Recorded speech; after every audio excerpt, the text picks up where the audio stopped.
जय हिंद दोस्तों, आपको ये न्यूज याद है ना? ये वही न्यूज है जिसमें नेपाली सरकार ने भारत के सब्जी और फलों पे अतिरिक्त कर यानी पूरे 13% का वैट लगा दिया था, ताकि कोई भी भारतीय व्यापारी नेपाल में अपने प्रोडक्ट्स बेच ना सके।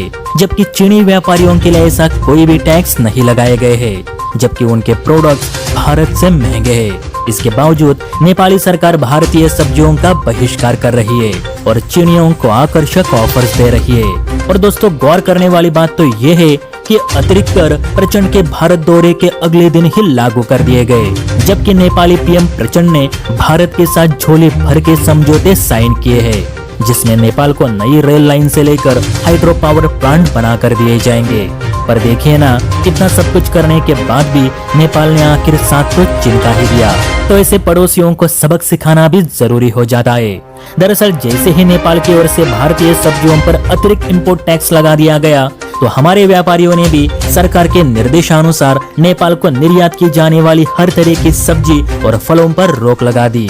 टैक्स लगने से पहले सोनोली से लगभग सब्जियों की 60 गाड़ियां नेपाल जाया करती थी, लेकिन अब 5 भी गाड़ियां नेपाल नहीं जा रही, जिस कारण नेपाल की सब्जी मंडी में वेजिटेबल्स का अकाल पड़ा है।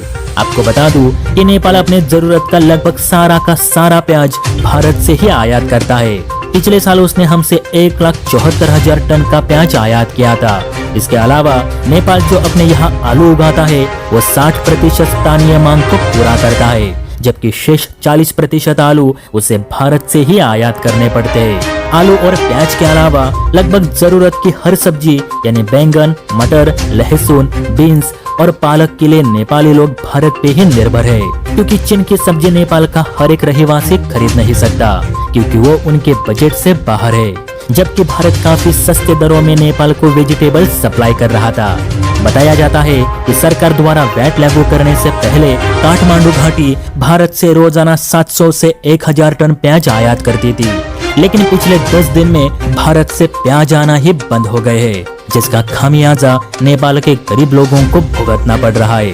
प्रचंड के इस फैसले पर नेपाल की संसद काफी गुस्सा है। उनका कहना है कि माना कि आपने नेपाल के स्थानीय किसानों को बढ़ावा देने के लिए भारत की सब्जियों पे अतिरिक्त कर लगा दिए, लेकिन कम से कम ये तो सोचते कि नेपाल प्याज के लिए लगभग पूरी तरह से भारत पे ही निर्भर है।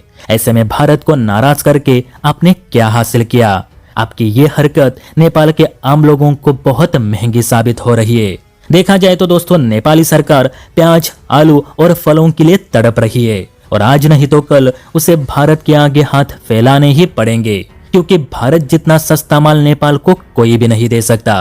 खैर, आप बताना, जब नेपाल हमसे प्याज के लिए गिड़गिड़ाएगा तब हमारी प्रतिक्रिया क्या होनी चाहिए?